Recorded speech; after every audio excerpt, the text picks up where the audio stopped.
Hello dear friends. तो आज के इस लेक्चर में हम बात करेंगे केंद्र सरकार की जो योजनाएं हैं उनके बारे में।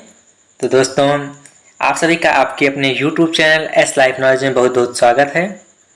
तो चलिए दोस्तों, एक एक करके हम जो है केंद्र सरकार द्वारा लागू की गई योजनाओं को देखते हैं। वो योजनाएं कब लागू की गई और जो है किन माध्यमों से लागू की गई हैं और उनका जो उद्देश्य है वो क्या है। तो चलिए दोस्तों, एक एक करके हम देखते हैं। तो सबसे पहले हम बात करेंगे दोस्तों प्रधानमंत्री द्वारा लागू की गई जो है योजना, यानी कहने का मतलब केंद्र सरकार द्वारा लागू की गई जो योजना है नमामि गंगे के बारे में। कौन सी योजना? नमामि गंगे योजना। इसका जो शुभारंभ हुआ था वो हुआ था 10 जुलाई 2014 को जल संसाधन मंत्रालय द्वारा जो है इसका जो है शुभारंभ किया गया था। तो दोस्तों, यहाँ से हम ये भी कह सकते हैं कि ये जो योजना थी ये 10 जुलाई 2014 को जो है लागू की गई या इसका शुभारंभ हुआ। और ये जो है जल संसाधन मंत्रालय द्वारा जो है इसको जो है इसका शुभारंभ किया गया है, फिर इसे लागू किया गया। अब यहाँ पर हम ये भी देख सकते हैं दोस्तों, कहने का मतलब कि इसका जो उद्देश्य है वो क्या है। इस योजना को लागू करने का जो मेन मोटिव था, मेन उद्देश्य था वो क्या था। तो इसका जो उद्देश्य था वो गंगा नदी के संरक्षण एवं शुद्धि हेतु था। गंगा नदी को संरक्षण प्रदान करने के लिए और उसे स्वच्छ रखने के लिए जो है इस योजना को जो है लागू किया गया था। तो चलिए दोस्तों, अगली योजना को देखते हैं केंद्र सरकार की।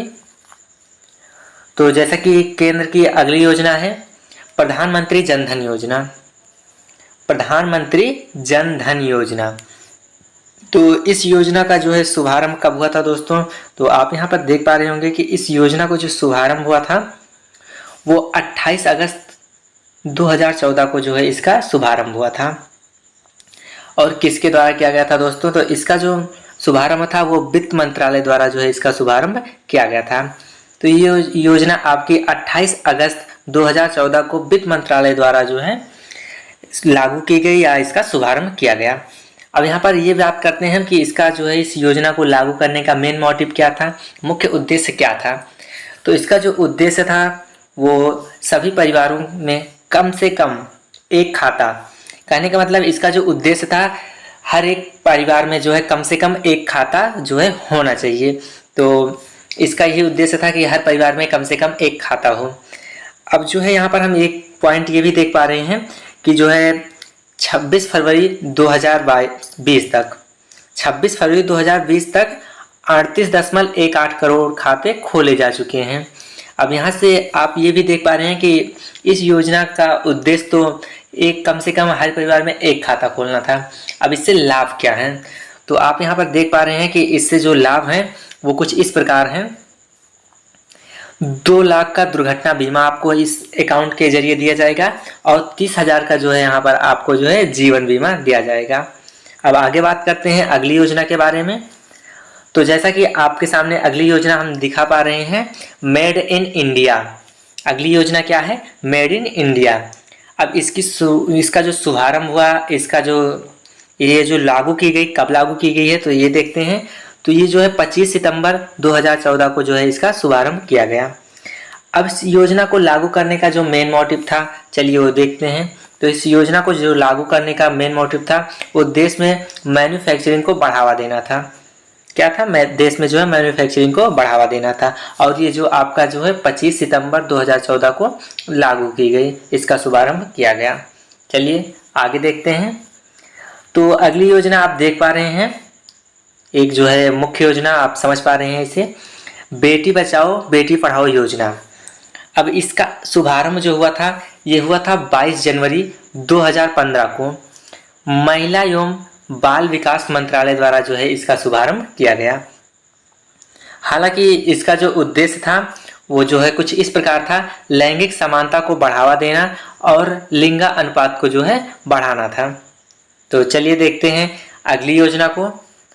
तो यहाँ से आप देख पा रहे हैं एक मुख्य योजना जो है सांसद आदर्श ग्राम योजना। आप इसे जो है एक मुख्य योजना के अंतर्गत मान सकते हैं। अब इसका जो शुभारंभ हुआ था ये हुआ था 11 अक्टूबर 2014 को। ये योजना जो है जयप्रकाश नारायण के जन्मदिन के मतलब कि इसी दिन जो है इनका जन्मदिन था और इसी दिन इसका जो है शुभारंभ किया गया।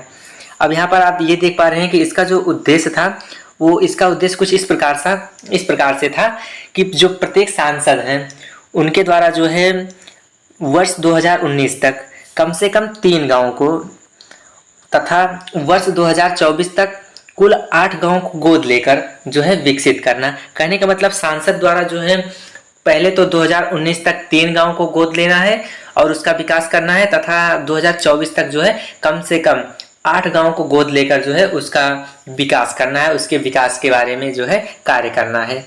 चलिए आगे देखते हैं।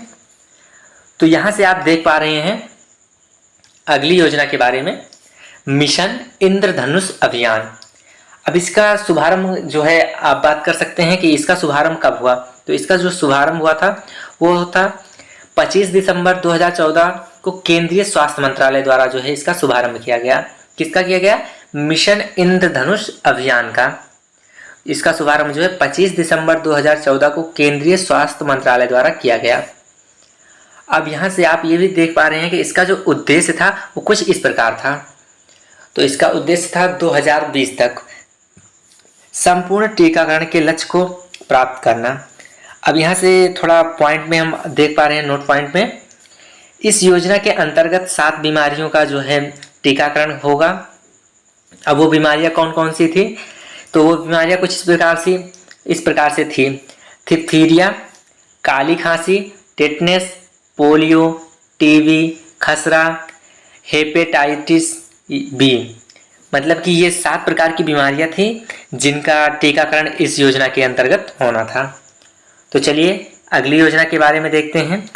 तो अगली योजना जैसा कि आप देख पा रहे हैं, प्रधानमंत्री मुद्रा योजना। प्रधानमंत्री मुद्रा योजना। अब इसका जो शुभारंभ हुआ था वो हुआ था 8 अप्रैल 2015 को। इसका शुभारंभ कब हुआ था? 8 अप्रैल 2015 को जो है इसका शुभारंभ हुआ। अब यहाँ से हम देखेंगे कि इसका जो उद्देश्य था, इस योजना को जो है लागू करने का जो उद्देश्य था, मेन मोटिव जो था वो क्या था। तो यहाँ पर आप देख पा रहे हैं कि इसका जो मेन मोटिव था, जो लघु उद्योग हैं, जो सूक्ष्म उद्योग हैं, उनको जो है बढ़ावा देना था। तो यहाँ पर देख सकते हैं सूक्ष्म उद्योगों के क्षेत्र के विकास के लिए वित्तीय सहायता प्रदान करना, एवं ऋण उपलब्ध कराना। अब यहाँ पर जो है इस योजना के अंतर्गत 3 प्रकार से जो है ऋण उपलब्ध कराए जा रहे थे। पहला था शिशु, दूसरा था किशोर और तीसरा था तरुण। अब बात करते हैं कि इन तीनों योजनाओं के अंतर्गत किस प्रकार से जो है आपको ऋण दिए जा रहे थे। तो अगर बात करें शिशु के तहत, तो इसके तहत जो है आपको 50,000 रुपये का जो है ऋण दिया जाता। और किशोर की बात करें तो इसके अंतर्गत आपको 5 लाख तक का जो है ऋण दिया जाएगा। और यहीं पर अगर तरुण की बात करें तो यहाँ पर आपको 10 लाख रुपये तक का जो है लोन देने का प्रावधान है इस योजना के अंतर्गत। चलिए अब आगे देखते हैं। तो यहाँ से आप देख पा रहे हैं एक अन्य योजना जिसका नाम है स्किल इंडिया मिशन। क्या है? Skill India mission. अब बात करते हैं इसका शुभारंभ कब हुआ। तो इसका शुभारंभ आप देख पा रहे हैं, इसका शुभारंभ जो है 15 जुलाई 2015 को इसका शुभारंभ हुआ। अब इसको जो है शुरू करने का या इसका शुभारंभ करने का जो मेन मोटिव था वो था 2022 तक के युवाओं को कौशल विकास करना। 2022 तक युवाओं का जो है कौशल विकास करना था इस योजना के अंतर्गत। और इसके बाद हम अगली योजना की बात करते हैं। तो जैसा कि आप अगली योजना देख पा रहे हैं, डिजिटल इंडिया मिशन। इस योजना का नाम क्या है? Digital India mission. अब यहाँ से बात करें कि इसका शुभारंभ कब हुआ था। तो इसका जो शुभारंभ हुआ था वो 1 जुलाई 2015 को जो है डिजिटल इंडिया मिशन का जो है शुभारंभ हुआ। अब इसको जो है शुरू करने का, इसको लागू करने का जो उद्देश्य था, चलिए वो देखते हैं वो क्या था। तो इसका जो मेन मोटिव था वो था सरकारी सेवाओं को इलेक्ट्रॉनिक तरीके से जनता को उपलब्ध कराना था। जितनी भी सरकारी सेवाएं हैं वो जो है जनता तक जो है इलेक्ट्रॉनिक तरीके से जो है पहुंच पाए, जो है इस योजना का यही मेन मोटिव था।